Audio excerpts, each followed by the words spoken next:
లేవు చాలా వరకు ఫొటోస్ లేకపోతే వాటిని ఆర్టిస్ట్తో వేయించాం. మనకున్న ఇన్ఫర్మేషన్తో బేసిక్గా వేయించినప్పుడు అవి కూడా వెల్ రీసెర్చ్ బ్యాక్గ్రౌండ్తో వేయించడం జరిగింది. అలాగే ఏ ఫోటో పెట్టినా కానీ అది రిలవెంట్ ఫోటో ఆ టైం లైన్కి సంబంధించింది. సపోజ్ ఫర్ ఎగ్జాంపుల్ కొలంబియా యూనివర్సిటీలో బాబాసాహెబ్ అంబేద్కర్ లేమన్ లైబ్రరీలో చదువుకుంటున్న పరిస్థితి ఉందనుకోండి. ఈరోజు కొలంబియా యూనివర్సిటీలో ఉన్న లేమన్ లైబ్రరీ కాకుండా 1913లో ఎలా ఉండేది దృష్టింటుంది. యాక్చువల్లీ నేను ఈ సంవత్సరం కొలంబియా యూనివర్సిటీ ఉంటాను కాబట్టి అక్కడ పాత ఫొటోస్ యాక్చువల్లీ ఉన్నాయి.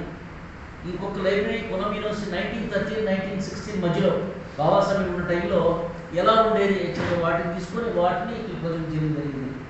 అలాగే కొన్ని అయితే కొన్ని యాక్ట్ చేయించిన ఉంటుంది. Babasaheb Ambedkar Columbia University library ముందు నుంచుని ఒక మనిషిని యాక్చువల్గా అలాగే వెనక నుంచి పెడితే ఆయన మిగతా వాళ్ళు వచ్చి కలుస్తున్నట్లు యాక్చువల్గా కొంత ఆ యానిమేషన్ యాక్చువల్గా క్రియేట్ చేయడం జరిగింది. To be on the same side. కొన్ని క్రిటికల్ ఆస్పెక్ట్స్ ఏవైతే ఉన్నాయో అంటే ఒక ప్రక్కన అంబేద్కర్ చదువుతుంటాడు, కరస్పాండింగ్ అదే టైంలో కాంటెంపరీలో వరల్డ్ వార్ చదువుతుంటాడు. వరల్డ్ వార్ 1 ఇక్కడ ఆయన లైబ్రరీ చదువుతుంటాడు. అటు వరల్డ్ వార్ 1 యాక్చువల్గా ఆ ఫీచర్స్ అనేవి జరుగుతున్నట్టు అంటే మీకు ఉన్న ఆ పరిస్థితిని ఆ కాంటెక్స్ట్ని పూర్తిగా అవగాహన అయ్యేలాగా యాక్చువల్గా అట్లా వీలైన చోట్ల డిస్ప్లే చేయడం జరిగింది. అలాగే మీకు ఈ డిస్ప్లేలో ఒక విషయం మీకు చెప్తామంటే కొన్ని క్రిటికల్ ఆస్పెక్ట్స్ కొన్ని ఉన్నాయి, కొన్ని న్యూయాన్సెస్ అంటాం. ఇప్పుడు సైమన్ కమిషను బాబాసాహెబ్ అంబేద్కర్ ఒక్కడే సైమన్ కమిషన్కి వెళ్తాడు. కాంగ్రెస్ పార్టీ అన్ని పార్టీలు బాయ్కాట్ చేస్తాయి. మిగతా పత్రికల్లో మిగతాలో అంబేద్కర్ క్రిటిసైజ్ చేస్తారు. ఇదంతా సైమన్ గోబ్యాక్ అంటే అంబేద్కర్ యాక్చువల్గా ఉంటే బాబాసాహెబ్ అంబేద్కర్ ఒక్కడనే ఏం చేశారు, ఇతను అప్పటి నుంచే బ్రిటిష్ టూజ్ అంటూ మొదలుపెట్టారు. సో అసలు దాని బ్యాక్గ్రౌండ్ ఏంటి వాటిని విశదీకరించడానికి యాక్చువల్గా స్పష్టంగా ప్రయత్నించాం. ఎందుకంటే సైమన్ కమిషన్ వచ్చినప్పుడు అన్ని పొలిటికల్ పార్టీలు ఆ టైంలో కాంగ్రెస్ కానీ మిగతా వాళ్ళందరూ సైమన్ దగ్గరికి వెళ్ళాలని నిశ్చయించుకుని వీళ్ళందరూ కలిసి ఒక కంబైన్డ్ మెమరాండం ఇద్దాం అనుకున్నారు. ఆ కంబైన్డ్ మెమరాండం ఇద్దాం అనుకుని అది డ్రాఫ్ట్ చేయడానికి మోతీలాల్ నెహ్రూ పేరు ఇస్తారు ఆ డ్యూటీ.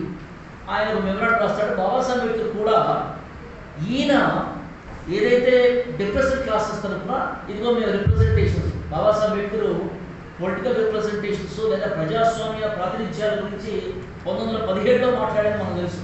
సౌత్ కొరియా కమిటీ రాసిన మెమరాండంలోనే బాబాసాహెబ్ అంబేద్కర్ రాస్తాడు ఫస్ట్ పారాగ్రాఫ్లోనే ఏమంటాడు, representation is the Bedrock of a democratic society అంటాడు. అక్కడి నుంచి మొదలుపెట్టి ప్రాతినిధ్యాలు అఫ్కోర్స్ అనవసరం మామూలుగా రిజర్వేషన్ మాట్లాడినారు కానీ Babasaheb Ambedkar actually using the word called as representation. రాజ్యాంగంలో కూడా బేసిక్ ప్రాతినిధ్యం, జనాభా దామాషా ప్రాతినిధ్యం. అంతేగాని ఎవరో ఇచ్చిన డోర్స్ కానీ ఎవరో ఇచ్చిన దయా జాలి త్వరతో ఇచ్చిన మీకు ఇచ్చిన కొన్ని అవకాశాలు కాదు. Democratic representations, right of representation బేసిక్గా అదే ఆయన మీనింగ్. సో ఇక్కడ ఏం చేస్తారు వీళ్ళు బాబాసాహెబ్ అంబేద్కర్ ఇచ్చిన వీటిని మోతీలాల్ నెహ్రూ రాయడు. వాటన్నిటి పక్కన పెట్టేసి వీళ్ళు కావాల్సింది రాసుకుంటే అంబేద్కర్ దాన్ని వ్యతిరేకిస్తాడు. అందరూ కలెక్ట్ చేద్దాం అనుకున్నాం మనం, ఆల్ పార్టీ డెలిగేషన్ వెళ్దాం అనుకున్నాము కానీ తీసారు కాబట్టి వెళ్ళిపోతాం అన్నాడు. ఈ లోపల వాళ్ళు ఏం చేస్తారు, మొత్తం బాయ్కాట్ చేస్తారు యాక్చువల్లీ. సో ఇట్లాంటి న్యూయాన్సెస్ ఏవైతే ఉన్నాయో వాటిని పెట్టడం జరిగింది. అలాగే మీకు సంకల్ప భూమి ఏదైతే ఉందో ఆయన అవమానపరిస్తే వ్యక్తిగతంగా తీసుకోకుండా వ్యవస్థ మీద పోరాటాన్ని మారుస్తాడు. మీకు బరోడాలో పార్సీ సంస్థ నుంచి తరివేస్తే వ్యక్తిగత అవమానం, దాన్ని ఆయన యాక్చువల్గా మిలిటరీ సెక్రటరీగా తనకు వేయింగ్ తీసుకోవచ్చు. But is not done that. ఆయన ఈ అసమాన వ్యవస్థ మీదే దాని రూట్ కాజ్ యాక్చువల్ ఏదైతే దాని మీద పోరాటం చేస్తాడు. అలాంటి వివరించడం యాక్చువల్ జరిగింది. అట్లాగే 1935 government of India act, Lothian committee అంటారు కదా, అలాగే ఇండియన్ ఫ్రాంచైజ్ కమిషన్లో 1935కే బాబాసాహెబ్ అంబేద్కర్ షెడ్యూల్ ట్రైబల్ లిస్టులు యాక్చువల్ తయారు చేస్తారు. వాటి బ్యాక్గ్రౌండ్ అట్లాగే పూనా ప్యాక్ట్లో దాని గురించి పెద్ద విధానం పెడుతూ అందులో పూనా ప్యాక్ట్ యాక్చువల్ ఏదైతే ఉందో చాలామంది అనుకుంటారు పూనా ప్యాక్ట్ బాబాసాహెబ్ అంబేద్కర్కి గాంధీ గారికి మధ్య, అది కాదు అనే విషయాన్ని స్పష్టంగా చూపిస్తూ గాంధీ గారు హిందూ మహాసభ తరఫున పోరాడారు. Gandhi was acting only as a mediator. ఎవరికి ఆయనకి అంబేద్కర్ కాదు. కమ్యూనిటీ అవార్డు యాక్చువల్ వ్యతిరేకించిన గాంధీ గారు వ్యతిరేకిస్తూ వ్యక్తిగతంగా ఆయన హిందూ మహాసభ తరఫున చేస్తారు. కాబట్టి నేను ఏం చేశానంటే పూనా ఫ్యాక్ట్ అగ్రిమెంట్ మొత్తం దానికి పెట్టడం జరిగింది. అందులో సిగ్నేటరీస్ ఎవరో తెలుస్తాయి మనకి. గాంధీ గారి సంతకం ఉండదు. ఈ పక్కన ఎవరు ఉంటారు? మదన్ మోహన్ మాలవీయ, తేజ్ బహదూర్ సప్రు, మూంజే, అట్లాగే జై గారు, వీళ్ళు ఉంటారు. వీళ్ళ పక్కన అంబేద్కర్ ఉంటాడు. సో ఫస్ట్ ఆ విషయాన్ని దాన్ని క్లియర్గా ఎక్స్ప్లెయిన్ చేయడం జరిగింది. అట్లాగే బాబాసాహెబ్ అంబేద్కర్ అప్పుడే కాకుండా అంబేద్కర్తో పాటు ఆయన ఉద్యమాల్లో ఆ రోజుల్లో క్లోజ్గా అసోసియేట్ వాళ్ళు ఉన్నారు. అట్లా రకరకాల వాటిని క్లుప్తంగా ఒక ఫ్రేమ్లో పెట్టడం జరిగింది. మీకు జ్యోతిరావు ఫూలే యాక్చువల్గా పత్రిక దీనబంధువుకి పత్రిక ప్రెస్ ఉండేది కాదు. ఆ టైంలో ఆయన పెట్టినప్పుడు బాంబేలో లింగో అని ఒక తెలుగు అతను ప్రెస్ యాక్చువల్గా దాన్ని ఆయన విరాళం ఇస్తాడు. లింగో అతని పేరు లింగయ్య బేసిక్గా. అలాగే బాబాసాహెబ్ అంబేద్కర్ జనతా పత్రిక పెట్టినప్పుడు జనతా పత్రికకి సాయన్న పరేష అనే శంకర్ సాయన్న అనే తెలుగు అతను 1917లో యాక్చువల్గా అతను తెలుగు సమాచారం అనే పత్రిక పెట్టుకున్నాడు. ఆ తెలుగు సమాచారం అనే పత్రిక ఉంది, ప్రెస్ ఉంది, ఆయనకి ఆ కమాండ్ కూడా స్థలం ఉంది.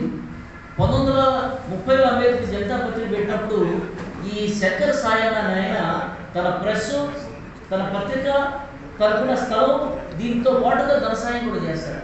అట్లాంటి వ్యక్తులు ఎవరైతే ఉన్నారో అంబేద్కర్తో పాటు పనిచేసిన వాళ్ళు చిట్టిస్ కానీ, లేకపోతే సహస్రబుద్ధే, లేకపోతే చాలామంది దాదాపు 30 మంది వ్యక్తుల్ని గుర్తించి అక్కడ కూడా పెట్టడం జరిగింది. వాళ్ళకి అవసరం కాబట్టి. సో ఇట్లా కొంత మనం ఇచ్చే ఇన్ఫర్మేషన్లో రెండవది బాబాసాహెబ్ అంబేద్కర్ రోల్ కాన్స్టిట్యూంట్ అసెంబ్లీలో అది చూపించగలిగాము. 290 మెంబర్స్ ఉన్న కాన్స్టిట్యూంట్ అసెంబ్లీలో స్త్రీలు ఎంతమంది, ఎవరు వాళ్ళు. సో కాబట్టి women in the constituent assembly అని చెప్పి ఒక ఫ్రేమ్లో యాక్చువల్ తీసి జరిగింది. అందులో దాక్షాయిని వెలాయిత్ అని చెప్పి తమిళనాడు నుంచి ఒక మొదటి దళిత ఉంటుంది యాక్చువల్గా.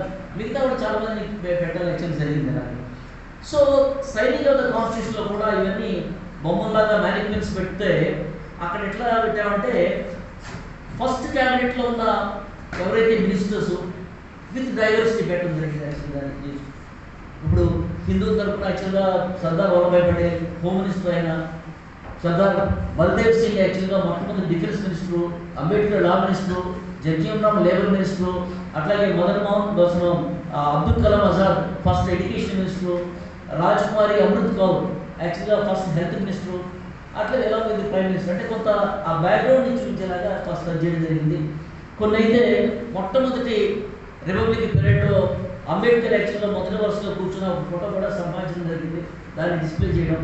సో చాలా వరకు చాలామందికి తెలియంది బాబాసాహెబ్ అంబేద్కర్ రిజైన్ చేశారు, బాగానే ఉంది. అసలు ఆ రిజర్వేషన్ లెటర్లో ఏముంది, ఏ కారణంగా రిజైన్ చేశాడు ఆయన? ఎందుకంటే అందులో చాలా ముఖ్యమైన కారణాలు ఉన్నాయి. కాబట్టి Babasaheb Ambedkar reservation letter law minister resign చేస్తే దాన్ని పార్లమెంట్లో చదవకుండా అడ్డుపడతాడు స్పీకర్. ఎందుకంటే ఆ లెటర్ చదివితే ఆయన తీసుకొచ్చిన అంశాలు హిందూ కోడ్ బిల్ చేయలేదు కాబట్టి ఎస్ ఫైన్. బట్ ఆయన పెట్టిన అంశాలు ఏంటి? ఆ పెట్టిన అంశాల్లో ఖచ్చితంగా ఆయన అంటాడు, నేనేమంటాడు, ఈ దేశంలో మెజారిటీ ఉన్న బ్యాక్వర్డ్ క్లాసెస్ గురించి I frame article 340 and this government of pundits, it's almost 1.5 years that this government of Pandit has not bothered about it. In protest I am resigning అని రాస్తాడు. సో ఈ విషయాన్ని బేసిక్గా చాలామంది, కొంతమంది తెలిసిన వాళ్ళు, చదివిన వాళ్ళకి అవగాహన ఉంటుంది కానీ బట్ జనసామాన్యంగా అందరూ తెలియాలనే ఉద్దేశంతో వాటి ఎక్సెప్ట్స్ కూడా పెట్టారు అక్కడ రిజర్వేషన్ దీనిలో. సో ఇట్లా కొంత, అలాగే ఆయన కొటేషన్స్ బేసిక్గా మామూలుగా చిన్న కొటేషన్ కాకుండా కొంత క్లియర్గా కొంత మన మనసుని గద్దించే కొటేషన్స్ ఉన్న ఏదైతే వార్నింగ్స్ ఏవైతే ఇచ్చాడో వాటి గురించి యాక్చువల్లీ పెట్టడం జరిగింది. అట్లాగే ఇక సదర్న్ ఇండియా కనెక్ట్లో దీని గురించి పూర్తిగా నేనే ప్రపోజ్ చేశాను కాబట్టి నేనే ఇంట్రెస్ట్ తీసుకొని దాదాపు ఒక 52 ఫొటోస్ 5 రాష్ట్రాల్లో సంపాదించడం జరిగింది. చాలా వరకు అంటే నాకున్న మిత్రులు చాలా వరకు చేసుకొని హెల్ప్ చేశారు దానికి. తమిళనాడులో కానీ, తమిళనాడు నుంచి 9 ఫోటోలు, అలాగే ఆంధ్రప్రదేశ్లో మనకు 3-4 ఫోటోలు తెలుసు కానీ మొత్తం ఒక 7 యాక్చువల్లీ సేకరించడం జరిగింది. అట్లాగే తెలంగాణలో 10 పైన ఫోటోస్ ఉన్నాయి. ఎందుకంటే అది కూడా కర్ణాటకలో కూడా 1925 నుంచి ఫస్ట్ అంబేద్కర్ పర్యటించడం మొదలుపెట్టారు. 1925 నుంచి 1954 వరకు ఆయన చేసిన దక్షిణ భారతదేశంలో ఆయన చేసిన ఏవైతే విజిట్స్ ఉన్నాయో వాటన్నిటికి సంబంధించి కొంచెం కష్టమే పడడం. ఎందుకంటే ఎక్కడ ఉన్నా కానీ చాలామంది కూడా ఇష్టపడరు బేసిక్గా. కొంత వాళ్ళని ప్రతిలాడి కొన్ని చోట్ల తెప్పించుకోవడం జరిగింది. ఇది ఒక గ్యాలరీగా పెట్టాం. ఇది ఒక యూఎస్పీ యాక్చువల్గా ఈ ఎక్స్పీరియన్స్ సెంటర్ అవుతుంది. అది అట్లా ఇవి కాకుండా మ్యూరల్స్లో 40 మ్యూరల్స్ ఏం చేశామంటే బయట లోపల చూపించినా బయట చూపిస్తే ఉపయోగం ఏంటి? ముందు యాక్చువల్ అలాగే పెట్టండి, జీవనం కట్టాలన్నారు. అలా కాకుండా less known facets and facts of Ambedkar, Babasaheb గురించి తక్కువ మంది తెలిసిన పాఠశాల గురించి పెడదామనే ఉద్దేశంతో అట్లా. ఎందుకంటే చిన్నప్పుడు ఆయన కబీర్ బందీ ట్రెడిషన్లో ఎట్లా ఉన్నాడు దాన్ని మ్యూరల్స్ వేయించాము. అట్లాగే బాబాసాహెబ్ అంబేద్కర్ ఒక్కడే పబ్లిక్ లైఫ్లో ఉన్నవాడు ఆయనే అంటాడు I'm a man of character, ఎవరు అంటారు ధైర్యం చేయాలి. సో దాన్ని యాక్చువల్గా అట్లా ప్రజెంట్ చేశారు. స్ట్రాంగ్ విల్ని, women educator, message to the education. Babasaheb అంటాడు the misery of the masses is the indifference of the educated అంటారు. విద్యావంతులు యాక్చువల్గా ఎట్లా ద్రోహం చేశారనే విషయంలో ఏం చేయాలనే విషయం చెప్తున్నారు. దాన్ని యాక్చువల్ పెట్టగలిగాం. అట్లాగే మెసేజ్ టు ది స్టూడెంట్స్. ఆయన 1942లో all India schedule caste students federation మీటింగ్లో మాట్లాడుతూ ఆయన ఒక స్లోగన్ ఇస్తారు, learn and lead, learn and lead. So ఆ స్లోగన్తో యాక్చువల్గా దాన్ని పెట్టడం జరిగింది. అలాగే నేషనలిజం మీద, నేషన్ మీద బాబాసాహెబ్ అంబేద్కర్ యాక్చువల్ ఏమంటాడు, నేషన్ ఏమిటంటే అర్థం ఏంటి ఆయన స్పష్టంగా చెప్తాడు. A nation is power homogenised fraternity అంటారు. A nation is a power homogenised fraternity. So అట్లాగే నేషనాలిటీ ఎట్లా ఉంటుంది, నేషనలిజం అంటే ఏంటి, వాటి గురించి కొన్ని కొటేషన్స్ చేస్తూ దాంతో ఒక మ్యూరల్ని యాక్చువల్ పెట్టడం. ప్రతి మ్యూరల్ కింద తెలుగులో ఇంగ్లీష్లో క్లుప్తంగా ఆ కామెంటరీ ఉంటుంది బేసిక్గా. అలాగే అశోక దమ్మ చెట్టు, మన జాతీయ జెండాలో అశోక దమ్మ చెట్టుని పెట్టించింది బాబాసాహెబ్ అంబేద్కర్ యాక్చువల్లీ. కాన్స్టిట్యూషన్ డిబేట్స్లో ఉన్న విషయం. అలాగే బాబాసాహెబ్ అంబేద్కర్ డిఫెన్స్ కౌన్సిల్, రక్షణ శాఖ సలహా మెంబర్గా ఉన్నది చాలా తక్కువ మందికి తెలుసు. రక్షణ శాఖ సలహా మండలిలో ఉంటూ ఆయన ఏ సలహాలు ఇచ్చాడు, ఇండియనైజేషన్ ఆఫ్ ద మిలిటరీ అని చెప్తూ పక్కన మీకు యాక్చువల్ చూసుకుంటూ మీకు ఆఫీసర్ గ్రేడ్లో అంతా మీకు బ్రాహ్మణులు కేవలం రాజపూతులు సర్దార్లు ఉంటారు తప్పితే మీకు నాయక్స్గా కింద ఫుడ్ సోల్జర్స్గా మిగతా ఉంటారు. ఇది మారాలంటాడు యాక్చువల్గా. అట్లాగే యూత్ అందరూ మిలిటరీలోకి వెళ్ళాలంటాడు బేసిక్గా. ఇది ఎంకరేజ్ చేస్తారు అంటే వాటి గురించి కొన్ని విషయాలు పెట్టారు యాక్చువల్గా. అలాగే మనందరూ తెలిసింది మల్టీపర్పస్ డ్యామ్స్ కన్స్ట్రక్షన్ చేయించిన వాడు ఫస్ట్ టైం అంబేద్కర్. అది దామోదర్ వ్యాలీ కానివ్వండి, సోన్ రివర్ వ్యాలీ కానివ్వండి, అప్పుడు తర్వాత భద్రంగా చేసిన ఆ డిజైన్స్లో కూడా అంబేద్కర్ యాక్చువల్గా ఇన్వాల్వ్ అయి ఉన్నారు. అట్లాగే దేశంలో మొట్టమొదటి పవర్ గ్రిడ్ ఫార్మేషన్ కూడా అంబేద్కర్ హయాంలో జరిగింది. అట్లాగే భారతదేశానికి మొట్టమొదటి వాటర్ కమిషన్, దానికి కూడా ఈ చైర్మన్గా పనిచేసిన విషయం తక్కువ మంది తెలుసు కాబట్టి వాటిని ఆ విషయాన్ని పెట్టడం జరిగింది. అలాగే ఎంప్లాయ్మెంట్ ఎక్స్చేంజ్ పాలసీ దాన్ని రూపొందించిన వాడు అంబేద్కర్ 1944. అది రూపొందించి కల్కటాలో మొట్టమొదటి ఎంప్లాయ్మెంట్ ఎక్స్చేంజ్ని ఇనాగరేట్ చేస్తారు. సో వాటిని యాక్చువల్గా ఒక మ్యూరల్లా పెట్టడం జరిగింది. అలాగే ఈయన డబుల్ డాక్టరేట్ ఇన్ ఎకనామిక్స్ కాబట్టి ఈయన వ్యవసాయం మీద చాలా స్పష్టమైన అవగాహన ఉంది అంబేద్కర్. సో వ్యవసాయం ఎట్లా ఉండాలి, కోఆపరేటివ్ అగ్రికల్చర్ ఎట్లా ఉండాలి, అలాగే స్మాల్ ప్లాట్స్తో ఉన్న ప్రాబ్లమ్స్ ఏంటిని వాటిని రూపొందిస్తూ ఒక మ్యూరల్ పెట్టడం జరిగింది. అలాగే Reserve Bank of India, Ambedkar's రెండవ థీసిస్ లండన్ స్కూల్ ఆఫ్ ఎకనామిక్స్లో ఆ ప్రాబ్లమ్స్ రూపీ మీద బేస్ చేసుకొని రిజర్వ్ బ్యాంక్ ఆఫ్ ఇండియా బేసిక్గా దాన్ని రూపకల్పన జరిగింది 1926లో. అంబేద్కర్ రాసిన థీసిస్లో gold standard, silver standard of exchange, double standards of exchange వాటి బేస్ చేసుకొని తెలిస్తే ఇప్పటికీ రిజర్వ్ బ్యాంక్ యాక్చువల్గా బాబాసాహెబ్ అంబేద్కర్ 1926లో ఏదైతే హిల్టన్ యంగ్ కమిషన్ అంటారు, వాళ్ళు వచ్చినప్పుడు అంబేద్కర్ థీసిస్ చేతిలో పట్టుకొస్తారు.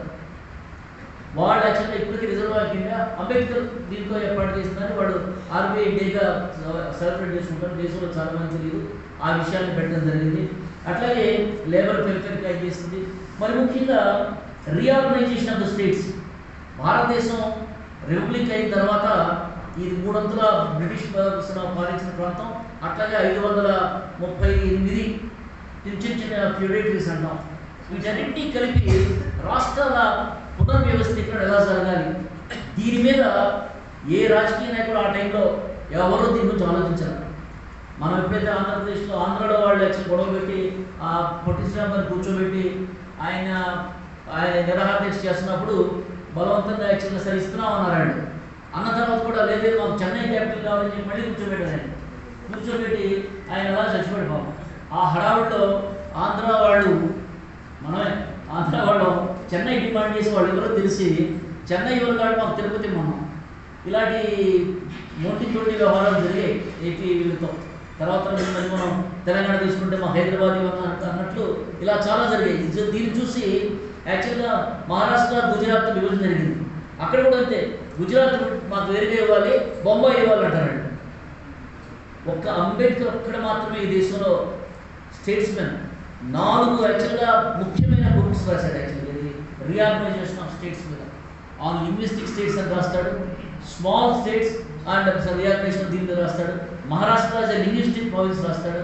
సో రీఆర్గనైజేషన్ మీద చాలా ఇంపార్టెంట్ విషయాలు. ఆయన స్మాల్ స్టేట్ బిగ్ స్టేట్ కాదు ఆయన అడిగింది. He was asking for a standard state, ఒక ప్రామాణిక రాష్ట్రం ఎట్లా ఉండాలి, దానికి ఉన్న ఫ్యాక్టర్స్ ఏమిటి, లక్షణాలు ఏమిటి, అలా పెడతాడు బేసిక్గా ఆయన.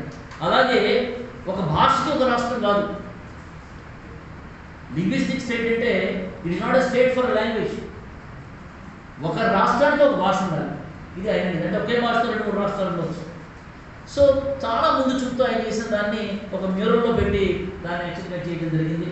అలాగే బాబాసాహెబ్ అంబేద్కర్ పర్సనల్ ఇష్యూస్, ఆయన హ్యాబిట్స్ ఏమిటి, ఆయన హాబీస్ ఏంటి, వయలిన్ వేసాడు ఆయన.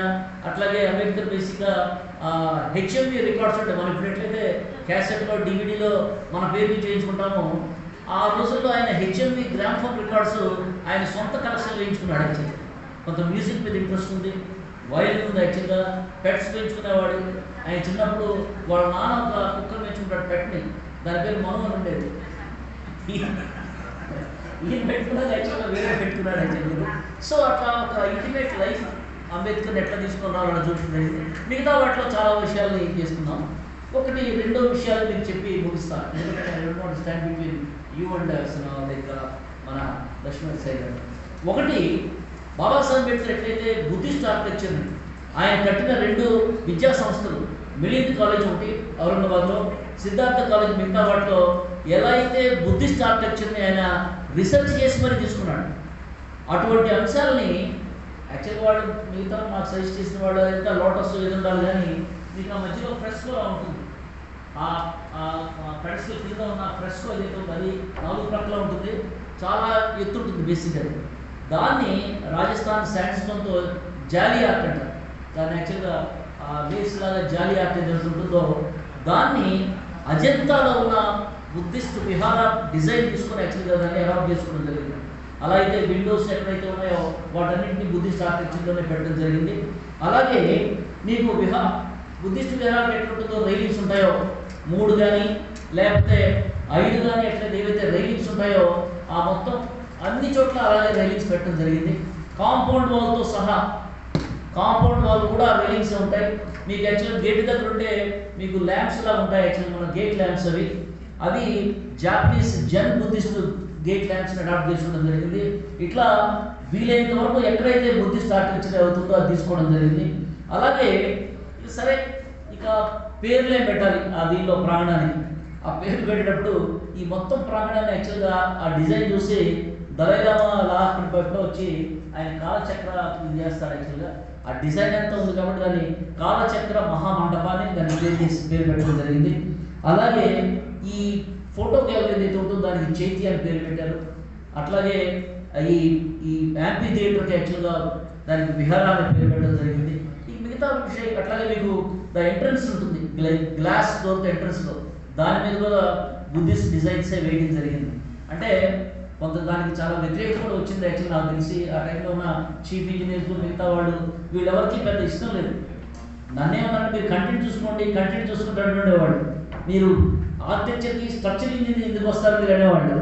కానీ నేను యాక్చువల్గా వాళ్ళందరినీ వ్యతిరేకించి కావాలి కొంచెం ప్రజెంట్ చేసే వాటిని పెట్టించడం జరిగింది యాక్చువల్గా.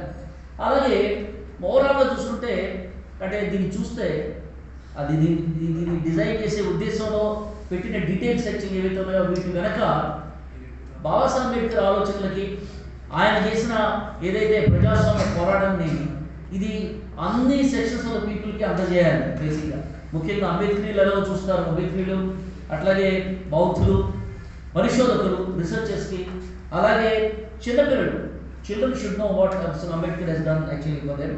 అట్లాగే జనరల్ పబ్లిక్ కూడా ఇది ఒక అంటే probably like in the sense it should be an educator. చూసిన తర్వాత ఒక మంచి సరే ఒక మ్యూజియం లాగా ఏదో ఫోటో గ్యాలరీ చూసారనే ఫీలింగ్ కాకుండా అంబేద్కర్ని చాలా క్లోజ్గా మనం తెలుసుకోగలిగాం. It's and that's why we call it an experience centre. ఆ క్లోజ్గా తెలుసుకున్నాం, అన్ని పాఠశాలలు తెలుసుకోగలుగుతున్నాం అని చెప్పి దానికోసం అన్ని పాఠశాలను టచ్ చేయడానికి ప్రయత్నించడం జరిగింది. దానికి ఎలాగో డబ్బులు అవుతాయి కాబట్టి డబ్బులు యాక్చువల్గా ప్రభుత్వం వాళ్ళు యాక్చువల్గా ఇచ్చారు. అది ఏ ఉద్దేశించాలి వేరే విషయం అందరికీ తెలిసిందే ఏంటి.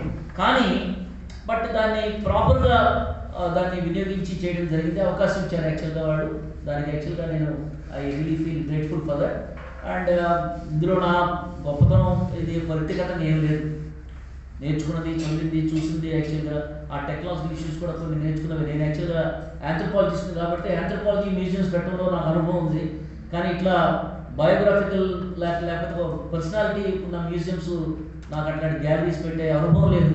కొంత నేర్చుకోవడం లేదా మిగతా దాన్ని యాక్చువల్ సేకరించేయడం జరిగింది. బట్ నాకు చూసిన వాళ్ళు చెప్పిన దాని ప్రకారం కొంత సాటిస్ఫాక్షన్ కూడా ఉంది. మీరు కూడా వీలైతే దయచేసి ఒకసారి చూడండి. Thank you.